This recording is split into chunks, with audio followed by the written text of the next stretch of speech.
It all began with an email. Subject: I'm watching. Email: Did you hear me? I'm at your house. Clean your fucking attic. The email popped up on a quiet November evening in 2011 on the laptop of a man named Tim Hart. The sender's name was Jack Froese. But there was one small problem. The sender of this email had been dead for 5 months. Tim stared at the screen, frozen where he sat. This message wasn't random. It made reference to a private joke the two had shared days before Jack's sudden death. Tim and Jack were standing in Tim's attic, joking about how messy it was. There was no one else overhearing that conversation, which means no one else knew about it. Shaking, Tim searched his house, half expecting to find someone hiding behind the curtains.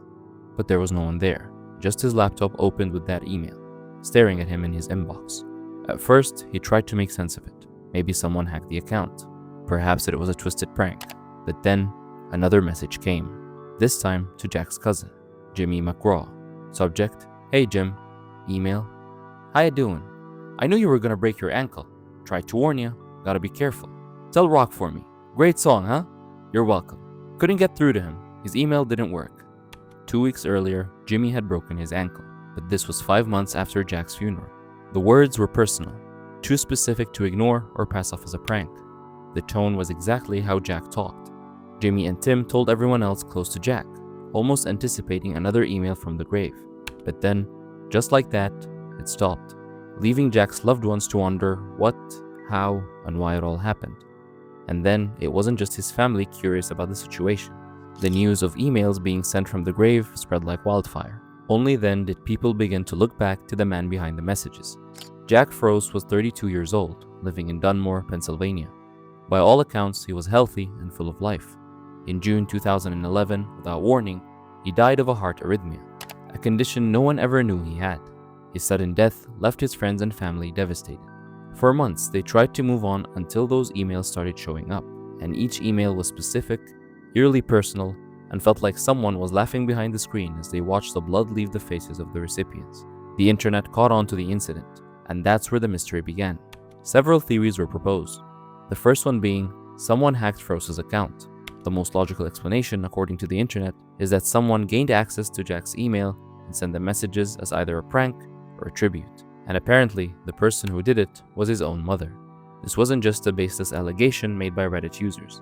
They doubted her when Jack's mother's statement asking how she felt about her son's emails surfaced online. She said, I saw they made some people happy. They upset some people, but I see it as people were still talking about him. Maybe she or someone else had the password and wanted to keep his memory alive. But that theory still has loopholes. The clean your attic message referred to a conversation only Jack and Tim had. And if it were meant as a prank, why stop after just 2 emails?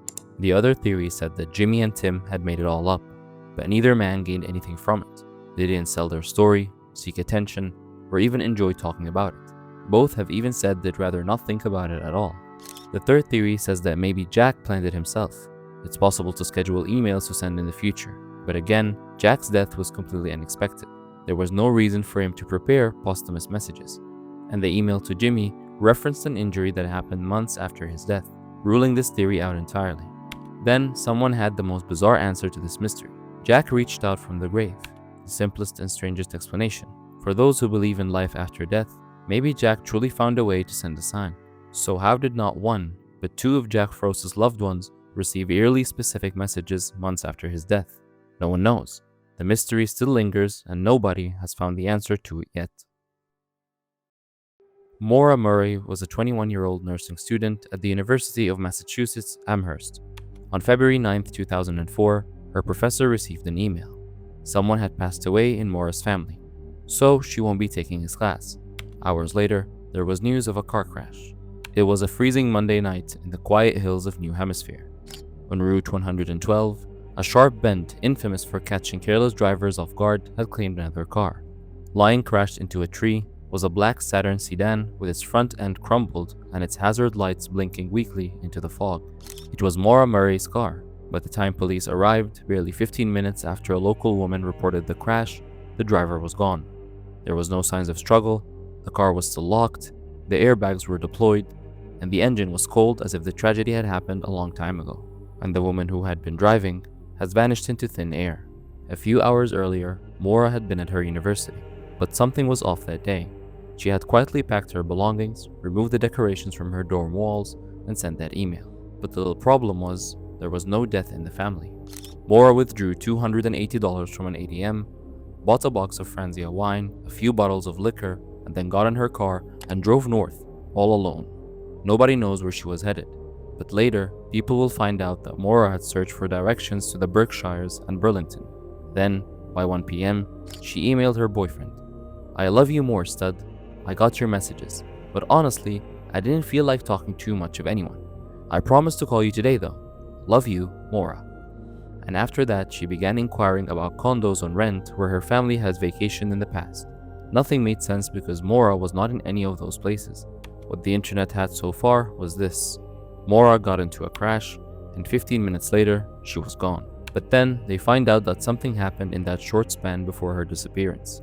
On that day by 7:27 p.m., Maura's car crashes on a remote stretch of Route 112, near the village of Woodsville. A local woman hears the thud and rushes outside to see that the Saturn has crashed.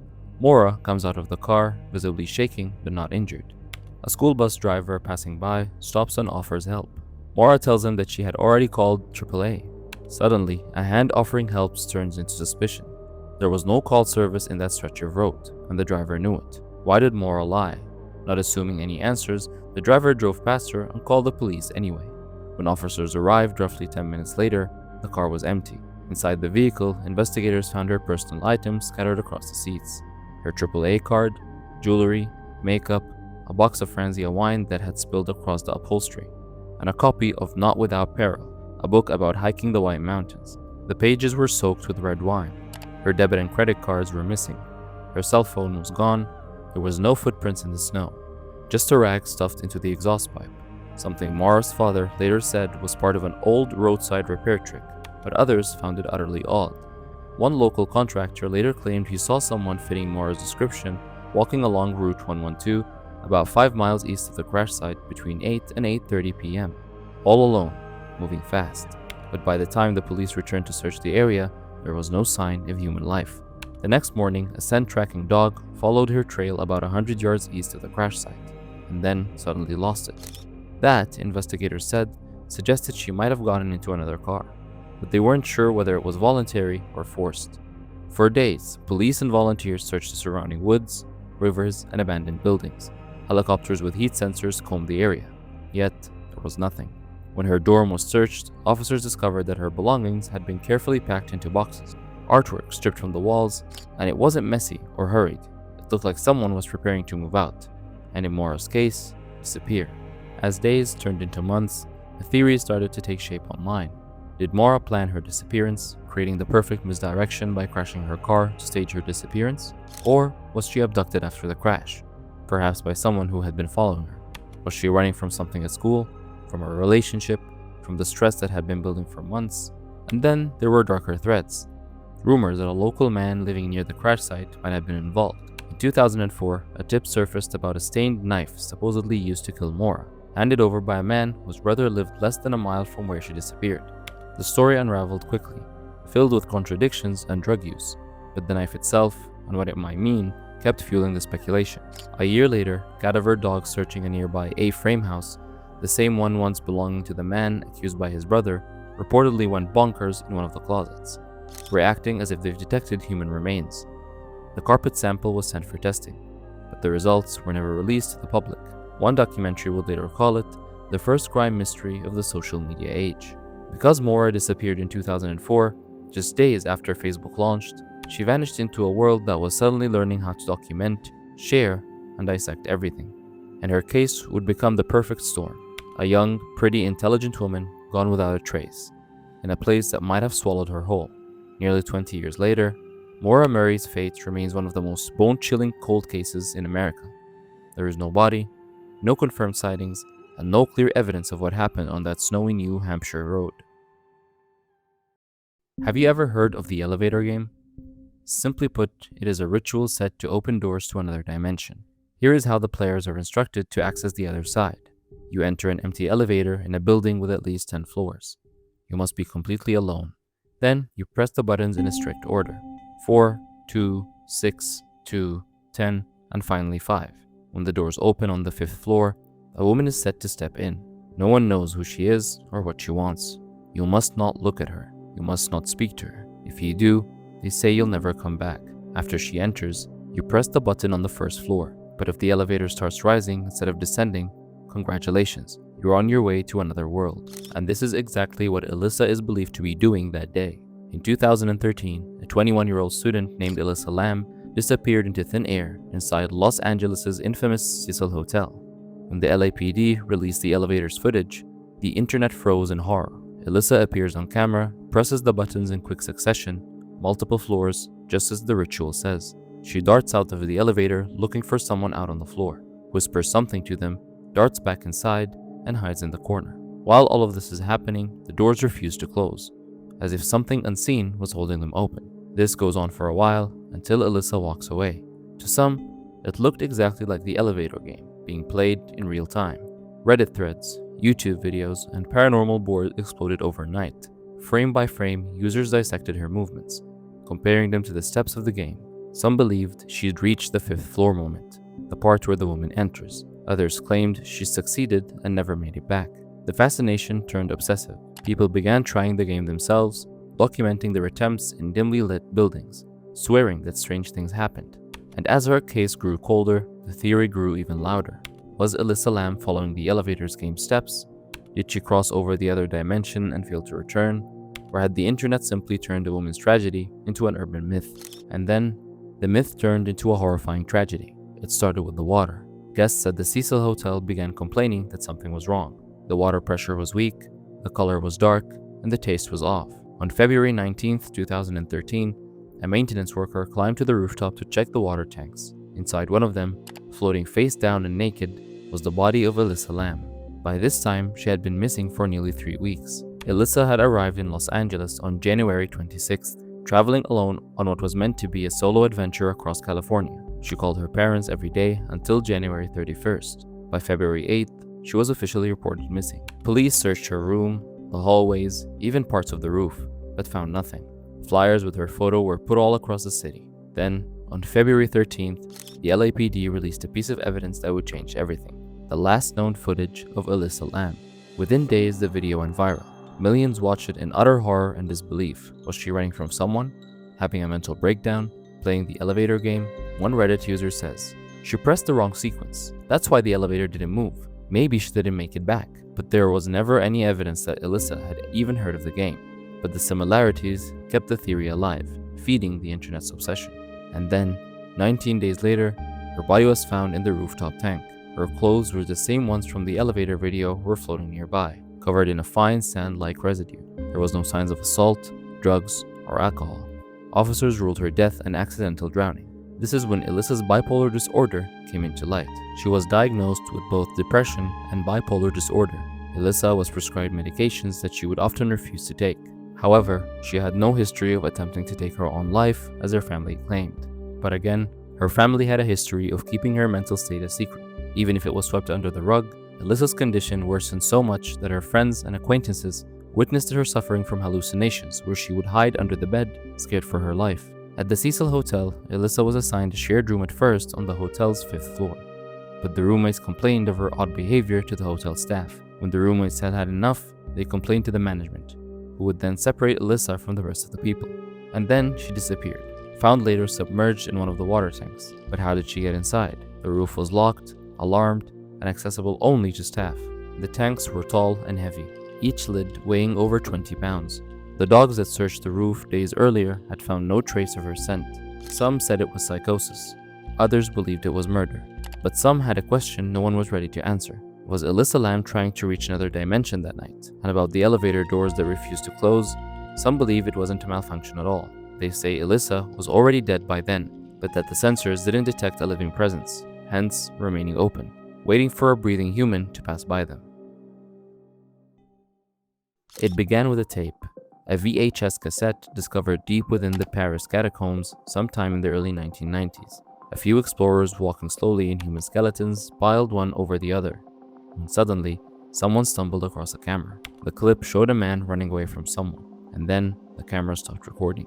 The catacombs were meant to solve a cemetery crisis in the 18th century, but centuries later, they became a playground for the brave and the foolish. the adventurers and the risk-takers. They called themselves cataphiles, crawling through the narrow passages for the thrill of walking among the dead. Amongst them was someone recorded on that tape. The video begins with a man, alone, holding a black and white camcorder. His voice echoes faintly as he walks through the tunnels, panning over walls stacked neatly with skulls and bones. His calm steps and curious gestures indicated the man had no fear of being alone among the dead at all. He even occasionally lifts bones, tells the camera about his observations, and continues to walk through the stuffy corridors. But as he ventures deeper, something changes. His breathing grows uneven, his walk appears to be faster, the light from his camera begins to shake, and then he starts to run. The footage becomes frantic, with walls blurring, his flashlight swinging wildly, illuminating carvings and cryptic messages before plunging back into darkness. His footsteps grew into thuds, until suddenly, the camera hits the ground. It lands sideways, the man's footsteps fade, and then there was complete silence. That's where the tape ends. What happened there? Who was the man behind the camera? And the one after him? Nobody has ever found the answer. Several years later, when the group of cataphiles found the camera, it was eventually acquired by documentarian Francis Friedland, who aired it in 2000 on the show Scariest Places on Earth. But this video did not gain its popularity until years later, when it was uploaded to the internet. That's when it became a real unsolved mystery. On YouTube and Reddit, users dissected every frame, slowing it down, enhancing the audio, searching for shapes in the shadows. Some swore they could hear another set of footsteps. Others claimed to see eyes glinting in the dark. And then theories began rushing in. Who was the man behind the camera? Did he get lost and die somewhere within the maze of tunnels? Or was it staged? A hoax inspired by the Blair Witch Project, which had come out just a year before the footage aired. And if it weren't both, then was it evidence for something much more sinister? Was there something hiding behind the piles of bones? Still, Reddit users argue it was a setup by the network, a marketing trick disguised as found footage. Yet no one, not even Friedland, has ever claimed responsibility. In fact, he later appeared on an episode of Ghost Adventures in 2014, still insisting the man was never found. If the video was real, then the explanation may be simple yet horrifying. The catacombs stretch for nearly 200 miles beneath Paris, a labyrinth so vast and cold it can swallow even the expert adventurers whole. Temperatures hover around 60 degrees Fahrenheit. The corridors feel like a maze. Sometimes they feel like the walls are closing in once you go deep into the buried bones. Two teenagers once wandered lost for 3 days before being rescued. The man with the camera might never have been so lucky. Whether he died of exhaustion, hypothermia, or something else entirely, no one knows what really happened. His camera made it out, but he didn't. To this day, the identity of the man remains unknown. His final moments preserved like the bones piled beneath Paris, delivering a warning. Once you go too deep, the catacombs don't always let you leave. On a quiet morning in August 2019, residents of Henrico County, Virginia, stepped out on their porches and stopped. Sitting right up the first step in front of their doors were televisions. There weren't boxes of flat-screen TVs, they were bulky, outdated CRT sets, the ones that hadn't been used in decades now. And this wasn't just one house. Every house in the neighborhood had these TVs sitting neatly on their porches. So the people turned to their security footage, and what they found was unsettling, almost creepy. Home security cameras from multiple neighborhoods showed the same unsettling figure, a man dressed in blue overalls wearing the same television set as a helmet. His face was completely hidden behind a dark glass screen. He carried another TV in his hands, walked calmly up to each house, placed it on the porch, straightened it, gave a small wave to the camera, and walked away into the darkness of the night. Over 50 homes were targeted in a single night. No one saw where he came from or where he went. When the police arrived, they collected the old televisions, piling them into trucks. They found no explosives, no hidden devices. Apparently, these were just dusty, outdated sets. Nothing about the act broke any laws. The man hadn't damaged property or threatened anyone. He had simply left televisions, and yet something about it felt really disturbing. Soon, the footage made its way online, first through local news, then Reddit, and then YouTube. Viewers were fascinated. Some called him TV Head. Others nicknamed him the Richmond TV Fairy. And then the internet did its job, make theories. Some said it was an art performance, a statement about how technology controls our lives, or how screens follow us everywhere. Others thought it was a prank meant to both confuse and entertain. A few, though, saw something more disturbing. They said it was a psychological experiment designed to make people feel watched in their own homes. So was it one man or a group? Was it a one-time stunt or the beginning of a whole bizarre series of performances? Police never identified him, and he didn't strike again. And just as quietly as he arrived, he vanished. To this day, no one knows who he was or why he did it. But for one summer night in Virginia, the glow of forgotten screens returned, delivered by a man who may have been trying to warn or simply remind us that even in our own homes, we're always being watched.